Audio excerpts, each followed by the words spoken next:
আমাৰ এখন ঘৰ, এটা পৰিয়াল, এখন সমাজ, এটা পৰিৱেশ ভাল কৰিবলৈ হ'লে আইসকল ঈশ্বৰ ভক্তি প্ৰায়ণ হ'ব লাগিব আৰু আইসকলৰ গাত 7টা সদ্গুণ থাকিব লাগিব। মনত ৰাখিব, গীতাত ভগৱন্তই অৰ্জুনক কৈছে, অৰ্জুন, যিসকল মহিলাৰ গাত 7টা সদ্গুণ থাকিব তেওঁ নিজেতো উদ্ধাৰ হ'বই, ঘৰখনৰ সমাজৰ সকলো পুৰুষৰ চতুৰ্বৰ্গ সাধন কৰিব। আপোনালোকৰ আজি উপস্থিত থকা সকলৰ যদি 7টা গুণ কাৰবাৰ আছে তেওঁ ভাগ্যৱতী মহিলা দেই। তেওঁ নিজে উদ্ধাৰ হ'বই, তেওঁলোকৰ পৰিয়াল, সমাজ, ওচৰ চুবুৰীয়াক উদ্ধাৰ কৰিব।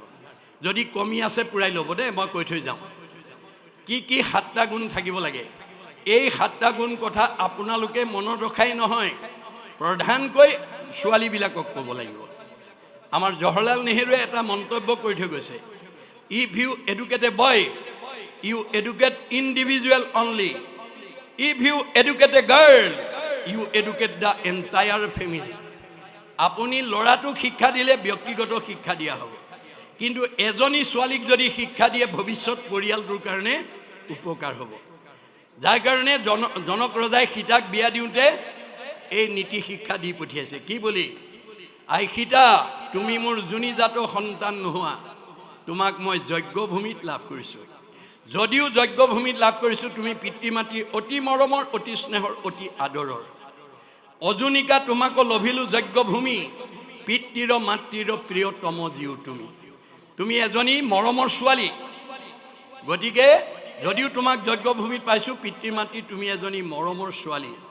ত্ৰিভুৱন নিৰূপমা তুমি মহাসতী, পৰম দুৰ্লভ আতি লভিলা সুপতি। তুমি ত্ৰিভুৱনৰ ভিতৰতে এজনী ধুনীয়া ছোৱালী আৰু এজন ধুনীয়া স্বামীৰ সান্নিধ্য পালা। আই সীতা, স্বামীৰ সান্নিধ্য পালেই নহ'ব, তোমাৰ দায়িত্ব আৰু কৰ্তব্য আছে। কি, সতী স্ত্ৰী সকলৰ স্বামীহে ভূষণ, কদাচিতো নলংঘিবা স্বামীৰ বচন। তুমি এজনী সতী তিৰোতা হিচাপে তোমাৰ প্ৰথম অলংকাৰ হ'ব স্বামী ভক্তি। তুমি স্বামীৰ বাক্য কেতিয়াও উলংঘা নকৰিবা, স্বামীক নুসুধাকৈ কলৈকো নাযাবা, স্বামীক খাবলৈ নিদিয়াকৈ তুমি আগতে নাখাবা, অকল স্বামী সেৱাতে আবদ্ধ নাথাকিবা, একচিত্তে সেৱা কৰি বাহা সৰ্বক্ষণে কৰিবা শুশ্ৰূষা শহু শাহুৰৰ চৰণে।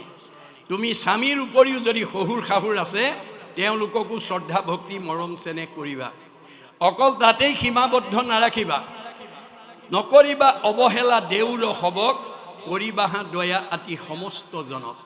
তুমি ঘৰখনত থকা দেউৰ ননন্দী জেঠাল বৰ্জনা যিমান আছে সকলোকে যথোচিতভাৱে মৰম চেনেহ কৰিবা, তেবে তজু শুদ্ধ যশ বাঢ়িব সংসাৰে, ইহপৰ লোকে সুখ মিলিব তোমাৰে।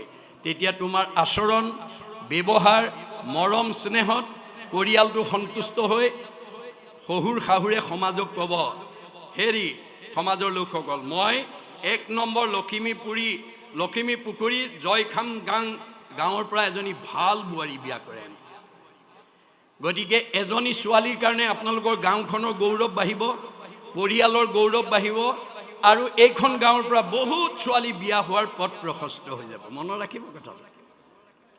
তাকে নাজানি আপুনি অকল পুথিগত ডিগ্ৰী দি পঠিয়াই দিলে, মাষ্টাৰ ডিগ্ৰী, ডক্টৰেট ডিগ্ৰী, টেট মাষ্টৰণী, ডাক্তৰণী, নাৰ্ছনী কৰি পঠিয়াই দিলে, কিন্তু ভক্তি জ্ঞান নিদিলে। তেওঁ গৈ পেলাই মাষ্টাৰ ডিগ্ৰী লৈ গৈছে, ডক্টৰেট ডিগ্ৰী লৈ গৈছে, আপোনাৰ টেট মাষ্টৰণী, ডাক্তৰণী হৈ গৈছে, শহুৰ শাহুৰ আগৰ LP ME স্কুললৈ পঢ়া বুলি যদি অৱজ্ঞা কৰে, তেতিয়াহ'লে তেওঁৰ সেই ডিগ্ৰীটোৱে কেতিয়াও শহুৰ শাহুৰৰ প্ৰিয় ভাজন হ'ব নোৱাৰিব। মনত ৰাখিব কথাটো। গতিকে তেওঁ নিজৰ শিক্ষাটোৰ ওপৰত গৌৰৱ কৰি যদি শহুৰ শাহুৰক অৱজ্ঞা কৰে, দেউৰ ননন্দীক অৱজ্ঞা কৰে, সেইজনী বোৱাৰী কেতিয়াও মানে পৰিয়ালৰ প্ৰিয় হ'ব নোৱাৰিব। গতিকে আমাক পুথিগত ডিগ্ৰীয়ে আমাক প্ৰকৃত মানুহ কৰিব নোৱাৰে, আমাক মানৱ সম্পদ হিচাপে আমি পৰিচয় দিব নোৱাৰে। যাৰ কাৰণে প্ৰাচাত্য শিক্ষাবিদে কৈছে, for all round development of student religious education is essential. এজন ছাত্ৰক পূৰ্ণাংগ ছাত্ৰ হিচাপে গঢ়ি তুলি মানৱ সম্পদ কৰিবলৈ হ'লে পুথিগত ডিগ্ৰীৰ লগত আমাৰ ধৰ্মীয় শিক্ষা যোগ দিবই লাগিব। আৰু ৰুচুই কৈছে, the religious education should be included in the curriculum because it is through religion that the fact of youth can be set on the road to the absolute values, truth, beauty and goodness. আমি পুথিগত জ্ঞানৰ লগত আধ্যাত্মিক আৰু নৈতিক শিক্ষা যোগ নিদিলে ই পূৰ্ণাংগ ছাত্ৰ হ'ব নোৱাৰে আৰু সত্য শিৱ সুন্দৰক আৰাধনা কৰিব নোৱাৰে। এই তথ্য আমাক দি গৈছে মহাপুৰুষ গুৰুজনাই, দাৰ্শনিক পণ্ডিতসকলে। এতিয়া পৰীক্ষিতৰ সেইখিনিতে ভুল হৈ গ'ল। তেওঁ প্ৰাণী হিংসা কৰিবৰ কাৰণে গুচি গ'ল। যোৱাৰ লগে লগে তেওঁ ভাৱত পাপ হৈ গ'ল, পহু মাৰিবৰ কাৰণে গুচি গ'ল। গতিকে পহুৰ পিছে পিছে দৌৰি থাকোঁতে পিয়াহত অন্তকণ্ঠ শুকাই সমীক ঋষিৰ আশ্ৰমত পানী বিচাৰি সোমাল। যি সময়ত সমীক ঋষিয়ে একান্ত মনে ঈশ্বৰক ধ্যান কৰি আছে, কোন আহিছে কোন অহা নাই গম নাপায়, কিন্তু পৰীক্ষিতে সেই বিবেচনা নকৰি পদমৰ্যাদাক প্ৰাধান্য দি মই দেশৰ ৰজা, তুমি মোৰ প্ৰজা, তোমাৰ আশ্ৰমত আহিছোঁ, তুমি মোক মান্যতা দিয়া নাই, এই বুলি খঙত একো নাই হৈ ধনুৰ আগেৰে মৰা সাপ এটা আনি সমীক ঋষিৰ ডিঙিত মেৰিয়াই থৈ গুচি গ'ল। তেওঁৰ খেলি থকা পুত্ৰ শৃংগীমুনিয়ে লগৰীয়াৰ মুখে গম পাই দৌৰি আহি দেখিলে হয় পিতাকৰ ডিঙিত কোনোবাই মৰা সাপ আৰি থৈ গৈছে। শৃংগীমুনিয়েও কোনো বিবেচনা নকৰি খঙত একো নাই হৈ অভিশাপ দি দিলে, মোৰ পিতাদেউৰ ডিঙিত যোনে এনেকৈ মৰা সাপ আৰি থৈ গৈছে এই তক্ষকে তেওঁ 7 দিনত দংশন কৰি মাৰিব। খবৰটো পৰীক্ষিত কৰ্ণগোচৰ হোৱাৰ লগে লগে মৃত্যুৰ ভয়ত ত্ৰস্তমান হ'ল আৰু পুতেক জন্মে জয়ক মাতি আনি ক'লে, বোপাই মই কৰ্ম দোষত অভিশপ্ত হ'লোঁ, মোক 7 দিনত তক্ষকে দংশন কৰিব, মোৰ মৃত্যু অনিবাৰ্য। এই সপ্তদ্বীপা পৃথিৱী পৰিচালনাৰ দায়িত্ব মই তোমাৰ ওপৰত অৰ্পণ কৰিলোঁ আৰু মই কিবা প্ৰকাৰে তক্ষকৰ হাতৰ পৰা, কালৰ হাতৰ পৰা, মৃত্যুৰ হাতৰ পৰা নিজক বচাব পাৰোঁ নেকি, মই উপায় বিচাৰি যাওঁ। এই বুলি ক'ত গ'ল? গংগাৰ পাৰত গৈ আশ্ৰয় ল'লেগৈ। পৰীক্ষিতৰ মৃত্যুৰ খবৰ পোৱাৰ লগে লগে মানে তেওঁ যেতিয়া গংগাৰ আশ্ৰয় লৈছে, এতিয়া আমাৰ প্ৰশ্ন হ'ল যে পৰীক্ষিতে যদি মৃত্যুৰ হাতৰ পৰা, কালৰ হাতৰ পৰা, তক্ষকৰ হাতৰ পৰা নিজক বচাবৰ কাৰণে যদি গংগাৰ আশ্ৰয় ল'ব লাগে, আপুনি মই লাগেনে নালাগে আৰু আপোনালোকে এই 5 দিনত ল'বনে নাই গংগাৰ আশ্ৰয়, এই কথাটো আজি আপোনালোক সকলোৱে উপলব্ধি কৰিব লাগিব। কি গংগা? নামেই গংগা, নামে নাতাৰিলে জীৱ আৰু কোনে তাৰে, শ্ৰাদ্ধ কৰি কাক কোনে তাৰিবাক পাৰে, কাৰ শ্ৰাদ্ধ কোনে কৰে, শ্ৰাদ্ধ কোনে খায়, কেৱলে দ্বিজৰ মাত্ৰ জীৱিকাৰ উপায়, শ্ৰাদ্ধত বিশ্বাস কৰি নাম যিটো এৰে সিটোজনে আপোনাক আত্মঘাত কৰে। এই কথা জীৱশ্ৰেষ্ঠ মানুহৰ কাৰণে ভগৱানে কৈ থৈ গৈছে, মনত ৰাখিব, ভগৱানৰ মুখৰ বাণী। খবৰটো পোৱাৰ লগে লগে ৰাজ্যৰ দেৱঋষি, ৰাজঋষি, ব্ৰহ্মঋষি, ঋতিজকে প্ৰমুখ্য কৰি গণ্য মান্যসকল আহি পৰীক্ষিতৰ সন্মুখত সমবেত হ'ল। এই কথাটোৱে আমাক কি বুজাইছে যে আপোনালোকৰ 1 নম্বৰ লখিমী পুখুৰী জয়খাম দাং গাঁৱত মানে বিভিন্ন জাতি জনগোষ্ঠীৰ লোকে, বিভিন্ন পৰিয়াল, বিভিন্ন বংশৰ লোকে বসবাস কৰি থাকিব পাৰে। বংশৰ ভিন্নতা থাকিব পাৰে, জাতিৰ ভিন্নতা থাকিব পাৰে, সমাজৰ ভিন্নতা থাকিব পাৰে, ধৰ্মৰ ভিন্নতা থাকিব পাৰে, কিন্তু আত্মাৰ ভিন্নতা নাই। আত্মা দৃষ্টিত আমি সকলো ঈশ্বৰৰ অংশ জীৱ, তোমাৰে সেই অংশ আমি যত জীৱ যা। গতিকে আপোনালোকৰ বাস কৰি থকা চুবুৰীটোত বা অঞ্চলটোত কাৰোবাৰ বিপদ আপদ হ'লে মোৰ কোনো বংশৰ নহয়, পৰিয়ালৰ নহয়, মোৰ সমাজৰ নহয়, ধৰ্মৰ নহয় বুলি খবৰ এটা নোলোৱাকৈ নাথাকিব। ঈশ্বৰে বেয়া পাব দেই, ঈশ্বৰে বেয়া পাব। ঈশ্বৰে কাক ভাল পায়?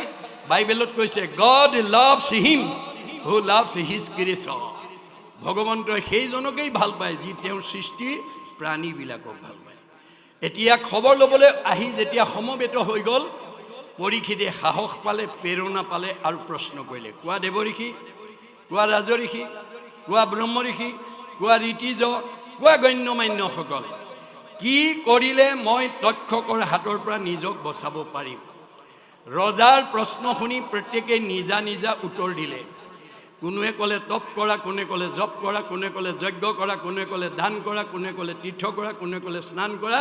নানা ঋষিৰ নানা মত, নানা ঋষিৰ নানা মতে পৰীক্ষিতৰ মৃত্যুৰ ভয় আঁতৰ কৰিব নোৱাৰিলে। কিয়? কাৰণটো মহাপুৰুষ শংকৰদেৱে ভাগৱতৰ 11 স্কন্ধত লিখি থৈ গৈছে যে ভগৱন্তৰ সৃষ্টিৰ চাৰিমুঠি জীৱৰ ভিতৰত আজিৰ দৰে ধৰ্ম আচৰণ আৰু ভক্তি কৰি মুক্তি লাভ কৰিব পৰা শক্তি মানুহৰ বাদে আনৰ নাই। গীতাত কৃষ্ণই কৈছে অসংখ্যাত জীৱ আছে সংসাৰৰ ভিতৰে মনুষ্যকে ভজে আনে ভজিতে নপাৰে। ভগৱানৰ সৃষ্টি চাৰিমুঠি জীৱ উৰণ বুৰণ গজন ভ্ৰমণৰ বিভিন্ন প্ৰাণী আছে, কিন্তু ঈশ্বৰক ভজিব পৰা শক্তি মানুহৰ বাদে আনৰ নাই। এতিয়া আমি জীৱশ্ৰেষ্ঠ মানুহ হিচাপে যি জাতি জনগোষ্ঠীতেই জন্মগ্ৰহণ নকৰোঁ কিংবা পৃথিৱীৰ য'তেই জন্মগ্ৰহণ নকৰোঁ, আমি ঈশ্বৰক ভজিবই লাগিব। মনত ৰাখিব কথাটো। আমি জীৱশ্ৰেষ্ঠ মানুহ হিচাপে ঈশ্বৰক কেনেকৈ ভজিলে, কেনেকৈ ধৰ্ম আচৰণ কৰিলে আমি এই মায়ামৰ সংসাৰখনৰ পৰা মুক্তি লাভ কৰিব পাৰিম, সেই বিষয়ে ভগৱন্তই নিজৰ মুখেদি কৈ গৈছে। আন ধৰ্ম ঋষিৰ মুখে কৰাইলা বেকত, কহিলা আপোন মুখে নিজ ধৰ্ম যত। আন ধৰ্মবিলাক ঋষিবিলাকৰ মুখেদি কোৱাৰ কাৰণে নানা ঋষিৰ নানা মতে পৰীক্ষিতৰ মৃত্যু ভয় আঁতৰ কৰিব নোৱাৰিলে। অৱশেষত শুকদেৱে আহি ভগৱানৰ শ্ৰীমুখেদি কোৱা যিটো আমি জীৱশ্ৰেষ্ঠ মানুহ হিচাপে আমি যিটো ধৰ্ম আচৰণ কৰিলে এই মায়াময় সংসাৰৰ পৰা উদ্ধাৰ হ'ব পাৰিম, সেইটো ধৰ্ম ভগৱন্তৰ নিজৰ মুখেদি কৈ গৈছে দেই। সেইটোৱে হৈছে নাম ধৰ্ম, ভাগৱত ধৰ্ম, ভক্তি ধৰ্ম, যিটো আপোনালোকে 5 দিনীয়া কাৰ্যসূচীৰে অনুষ্ঠিত কৰিছে। এই ভাগৱত ধৰ্ম আহি শুকদেৱে 7 দিন 7 ৰাতি নীৰৱ নিচ্ছিন্নভাৱে পৰীক্ষিতক শ্ৰৱণ কৰোৱাৰ লগে লগে দ্বাদশ স্কন্ধ ভাগৱত শুনাৰ লগে লগে পৰীক্ষিতৰ ব্ৰহ্মজ্ঞান প্ৰাপ্ত হৈ গ'ল। মই যিটো মৃত্যু বুলি মৰিম বুলি ভয় কৰিছিলোঁ তাৰ দেখোন মৃত্যুৱেই নাই। অৰ্থাৎ আমাৰ জীৱৰ মৃত্যু নাই। মৃত্যু কাৰ আছে? দেহৰেহে ধৰ্ম জনম মৰণ। আমাৰ দেহটোৰহে জন্ম মৃত্যু আছে, জীৱৰ সংস্কাৰ আৰু গতি আছে। গতিকে আমাৰ জীৱটো গতি কেনেকুৱা হ'ব? গীতাত কৃষ্ণই অৰ্জুনক কৈছে যেন জোকে তীৰ্ণ পাৰিলে এৰয় অপৰ, জীৱৰ দেহৰ জানা সেহি পতন্তৰ। আমাৰ দেহত থকা জীৱটো চীনা জোকৰ লগত তুলনা কৰিছে। এটা চীনা জোকে মুখৰ আগত এডাল বন নোপোৱালৈকে পিছৰডাল এৰি নিদিয়ে। ঠিক তেনেকৈ আমাৰ দেহত থকা জীৱটোৱে আন এটা দেহ নোপোৱালৈকে এইটো দেহৰ পৰা ওলাই নাযায়। দ্বিতীয় এটা উপমা দিছে, যেন নৱ বস্ত্ৰক পুৰুষে পিন্ধে আগ, পুৰাতন বস্ত্ৰ পাছে কৰে পৰিত্যাগ।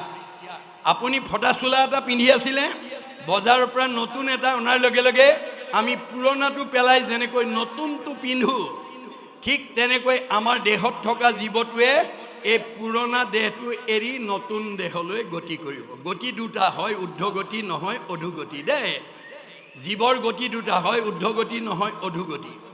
এতিয়া আপোনাৰ দেহত থকা জীৱটো আপুনি ওপৰলৈ পঠাবনে তললৈ পঠাব, সেইটো আপোনাৰ ওপৰত আছে দায়িত্ব। সেইকাৰণে দাৰ্শনিক পণ্ডিতে কৈছে you are the creator of your own destiny. আপোনাৰ ভাগ্যখন আপুনি নিজে গঢ় দিব লাগিব।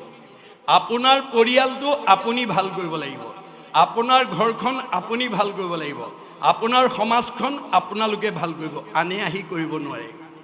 সেইকাৰণে মাধৱদেৱে ঘোষাত লিখি থৈ গৈছে আপুনি আপোন শত্ৰু, আপুনি আপোন মিত্ৰ, আপুনি আপোন ৰাখে মাৰে, হৰিক নভজি নৰে, আপুনি হুৱে নষ্ট, হৰি ভজি আপোনাক তাৰে। আজিৰ দৰে যদি আপোনালোকে ভাগৱত শুনি জীৱন্ত অৱস্থাত যদি দ্বাদশ স্কন্ধ ভাগৱত শুনিব পাৰে, আপোনালোক সংস্কাৰ হৈ যাব। সংস্কাৰী জীৱই জীয়াই থাকোঁতে শান্তি পাব, মৰিলে সদগতি পাব। আৰু ভাগৱত নুশুনা জীৱ মানে জীয়াই থাকোঁতে অশান্তি পাব, মৰিলে অধোগতি যাব। সি সংস্কাৰ হ'ব নোৱাৰে।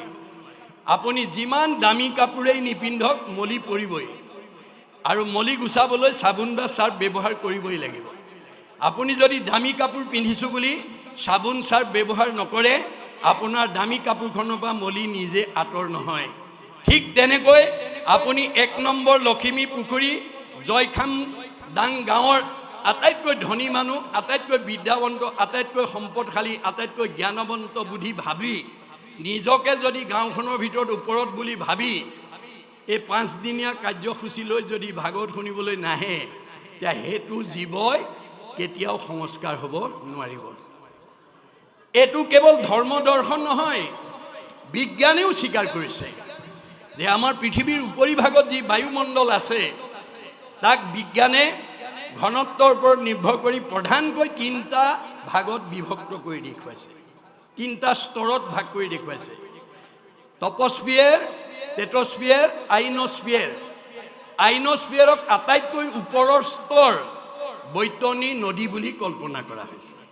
ভাগৱত শুনা জীৱ ইমান নিৰ্মল হৈ যাব, প্ৰয়াণৰ পিছত ৰকেটৰ দৰে 3টা লেয়াৰ ভেদ কৰি 14 ব্ৰহ্মাণ্ডৰ বাহিৰত মানে শুদ্ধ জীৱ ভকতৰ কাৰণে নিৰ্মাণ কৰি থোৱা বৈকুণ্ঠত অৱস্থান কৰিব আৰু ঘূৰি আহিব নালাগে। মনত ৰাখিব, ভাগৱত শুনিবলৈ কিয় আহিব লাগে? জন্ম ৰহিত হ'বৰ কাৰণে। ভাগৱত শুনা জীৱ আৰু ঘূৰি থাকিব নালাগে। ভাগৱত নুশুনা জীৱ যিমান ধনৱন্ত, বিদ্যাৱন্ত, শ্ৰীমন্ত, সম্পদশালী নহওক কিম্বা এই 3টা লেয়াৰৰ ভিতৰতে ঘূৰি থাকিব লাগিব। পুনৰপি জনমম পুনৰপি মৰণম, পুনৰপি জনমম পুনৰপি মৰণম হৈ ঘূৰি থাকিব লাগিব। গতিকে আমাৰ ভাগৱতে আমাক সংস্কাৰ কৰি দিব, জীৱ সংস্কাৰী হৈ যাব। সেইকাৰণে আপোনালোকৰ ইয়াত আজি অংশগ্ৰহণ কৰা প্ৰতি গাঁৱৰ ৰাইজে মনতে ভাবি যাব যে আমিও প্ৰতি বছৰে এনেকুৱা অনুষ্ঠান এটা পাতিম। কিন্তু আজি 5 দিনীয়া কাৰ্যসূচীৰে এইখন গাঁৱে যে ভাগৱত পাতিবলৈ সমৰ্থ হৈছে, এয়া ঈশ্বৰৰ কৃপা। ভাগৱতত কৈছে, শতকোটি জন্মান্তৰে হুৱে মহাভাগ, নৰহৰি ৰকজীৱে তেবে পাৱে লাগ, তাতো যেবে মূৰ দায়া ভৈল যাক প্ৰতি, সেহিহে কৰিব পাৰে আমাতো ভকতি। আজি আপোনালোকৰ এই গাঁওখনৰ 1 নম্বৰ লখিমী পুখুৰী গাঁৱৰ ওপৰত ভগৱন্তৰ কৃপা পৰাৰ কাৰণেহে 5 দিনীয়া কাৰ্যসূচীৰে এনেকুৱা মহৎ কাৰ্যসূচী কৰিব পাৰিছে। আপোনালোকৰ গাঁৱতকৈ বহুত ধনী গাঁও থাকিব পাৰে, বহুত বিদ্যাৱন্ত গাঁও থাকিব পাৰে, কিন্তু এনেকুৱা পবিত্ৰ অনুষ্ঠান চবেই পাতিব নোৱাৰে। ভগৱানৰ কৃপা লাগিব আৰু ভাবিব লাগিব দেই। ভাবেন লভতে সৰ্বম, ভাবিব পাৰিলে আপুনি সকলো ভগৱানৰ পৰা আদায় কৰিব পাৰিব। ভাবেন দেৱ দৰ্শনম, ভাবিব পাৰিলে দেৱতা দৰ্শন কৰিব পাৰিব। ভাবেন লভতে পৰম জ্ঞানম, ভাবিব পাৰিলে পৰম জ্ঞানৰ অধিকাৰী হ'ব পাৰিব। তস্মাৎ ভাৱ অৱলম্বনম, আমি ভাবিবলৈ শিকিব লাগে। ভগৱন্ত চবৰে হৃদয়তে আছে, সমস্ত ভূতৰে মই আছো হৃদয়ত। কিয়? যাদৃশী ভাৱনা জৈস সিদ্ধি ভৱতি তাদৃশী। যোনে যেনেকৈ ভাবে তেওঁৰ মনৰ ভাৱনা তেনেকৈ পূৰণ কৰিবৰ কাৰণে মই হৃদয়তে আছোঁ। এতিয়া ভগৱানে কৈছে, তোমাক ল'ৰা লাগিলে ল'ৰা দিম, ছোৱালী লাগিলে ছোৱালী দিম। কিন্তু মোৰ পৰা কেনেকৈ ল'ৰা ছোৱালী বিচাৰিব লাগে মই ভাগৱতত নিয়ম লিখি থৈ আহিছোঁ। ভাগৱত শুনি নিয়মটো জানি ল'বা, নহ'লে পুথিগত ডিগ্ৰীত বহুত ডিগ্ৰীধাৰী হ'ব পাৰিবা, বহুত উচ্চ পদস্থ বিষয়ত চাকৰি কৰিব পাৰিবা, কিন্তু তোমাৰ মনৰ কামনা আমাৰ বাঞ্ছিত ফলৰ পৰা বঞ্চিত হৈ থাকিবা। আমাৰ পুথিগত ডিগ্ৰীয়ে, পাৰ্থিৱ স্বচ্ছলতাই আমাৰ মনৰ কামনা পূৰণ কৰিব নোৱাৰে। আজি আপোনালোকে বাস্তৱত দেখিছে, বহুত শিক্ষিত মানুহ, বহুত উচ্চ পদস্থ বিষয়ত চাকৰি কৰা মানুহ বাঞ্ছিত ফলৰ পৰা বঞ্চিত হৈ আছে। লাগে এটা ল'ৰা, পাই এজনী ছোৱালী। আগৰ 3জনী ছোৱালী, 4 নম্বৰটো ল'ৰা হ'ব বুলি ভাবি আছিল, ছোৱালীয়ে হ'ল। তাৰ কাৰণে দাম্পত্য জীৱনত সংঘাত আহিছে, ডিভোৰ্চ পৰ্যন্ত হৈছে। মনত ৰাখিব কথাটো, এইবোৰ আপোনালোকে মিডিয়াত দেখি আছে। কিন্তু তেওঁলোকে আচল দুখটো ক'ত? তেওঁলোকে ভাগৱতৰ দৰ্শন নাজানে, ভাগৱত পঢ়া নাই, ভাগৱত শুনা নাই, ভাগৱতৰ কথা জনা নাই, যাৰ কাৰণে তেওঁলোকে বাঞ্ছিত ফলৰ পৰা বঞ্চিত হৈ থাকে। কিন্তু ভগৱানে কৈছে, তোমাক ল'ৰা লাগিলে ল'ৰা দিম, ছোৱালী লাগিলে ছোৱালী দিম। মোৰ পৰা কেনেকৈ বিচাৰিব লাগে তুমি বিচাৰি ল'বা। মই ভাগৱতত এই নিয়ম লিখি থৈছোঁ। মই সকলোৰে হৃদয়তে কল্পতৰ বৃক্ষৰূপে আছোঁ। কল্পতৰ বৃক্ষ কাক কয়? যি বস্তু বিচাৰে তাকে দিব পৰা শক্তি যিজোপা গছৰ আছে, সেইজোপা গছক কল্পতৰ বৃক্ষ বুলি কয়। আমাৰ প্ৰধানকৈ কল্পতৰ বৃক্ষ 3জোপা, মনত ৰাখিব। স্বৰ্গৰ কল্পতৰ পাৰিজাত, মৰ্ত্যৰ কল্পতৰ ভকত আৰু বৈকুণ্ঠৰ কল্পতৰ ভাগৱত বা ভগৱান। ভগৱানৰ পৰা আপুনি যি বিচাৰে তাকেই পাব, ভাগৱতৰ পৰা যি বিচাৰে তাকেই পাব। কিন্তু কল্পতৰ বৃক্ষৰ এটা বৈশিষ্ট্য আছে। কল্পতৰ বৃক্ষ যদি সবাটো সমান, মাগন্তা জনক মাত্ৰ দেই ফলদান। কল্পতৰু বৃক্ষ যদিও সকলোকে সমান দিব পৰা ক্ষমতা আছে, নিবিচৰাজনক উপজাচি নিদিয়ে। আপুনি তেওঁৰ পৰা বিচাৰিব লাগে, ল'ৰা লাগে নে ছোৱালী লাগে? আপোনাক ল'ৰা লাগে নে ছোৱালী লাগে? আপোনালোকে এই কথাখিনি শিকি ল'ব লাগিব। আজি বহুত দম্পতীয়ে এই কথাবোৰ নাজানে। আমাৰ দাৰ্শনিক পণ্ডিত, শিক্ষাবিদ পণ্ডিত, মনস্তাত্ত্বিক পণ্ডিত আৰু শংকৰদেৱে আমাক সময় বান্ধি দিছে। সূৰ্য উদয়ৰ পৰা সূৰ্যাস্তলৈ 4 পহৰ, সূৰ্যাস্তৰ পৰা পুনৰ সূৰ্য উদয় হ'লে 4 পহৰ, অষ্ট পহৰত 24 ঘণ্টা হয়, এটা পহৰত 3 ঘণ্টাকৈ থাকে। আমাৰ নৱদম্পতীয়ে মনে ভবা সন্তানৰ পিতৃ মাতৃ হ'বলৈ কোনটো পহৰত যাব লাগে আজি বহুতে নাজানে।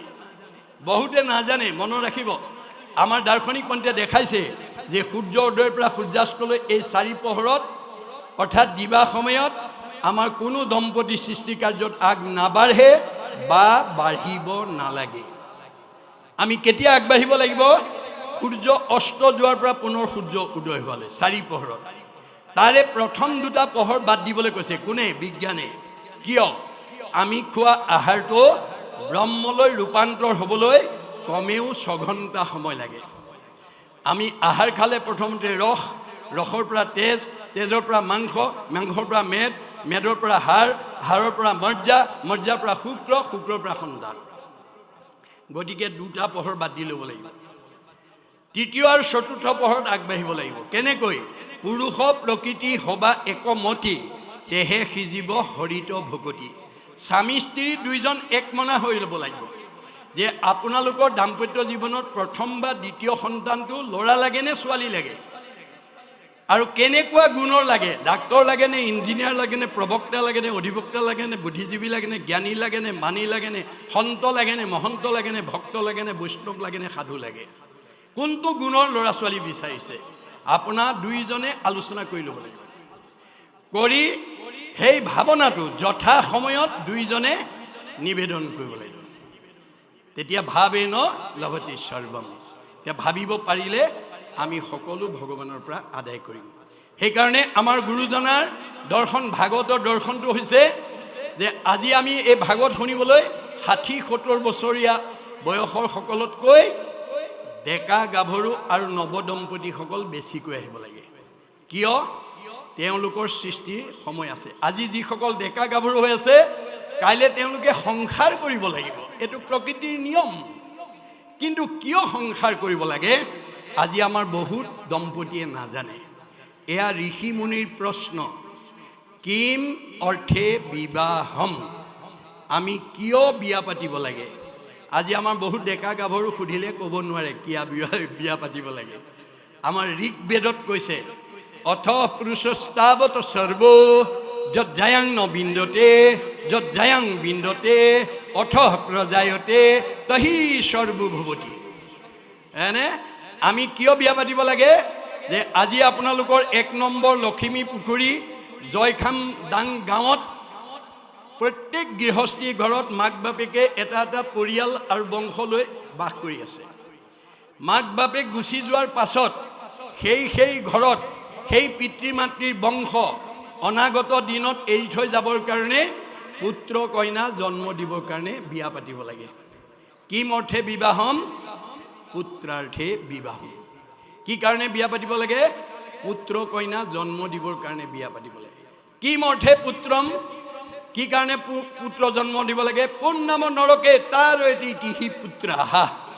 পুণ্যাম নৰকৰ পৰা পিতৃ মাতৃক উদ্ধাৰ কৰিবৰ কাৰণে পুত্ৰ কন্যা জন্ম দিব লাগিব। এতিয়া কোন পুত্ৰই উদ্ধাৰ কৰিব?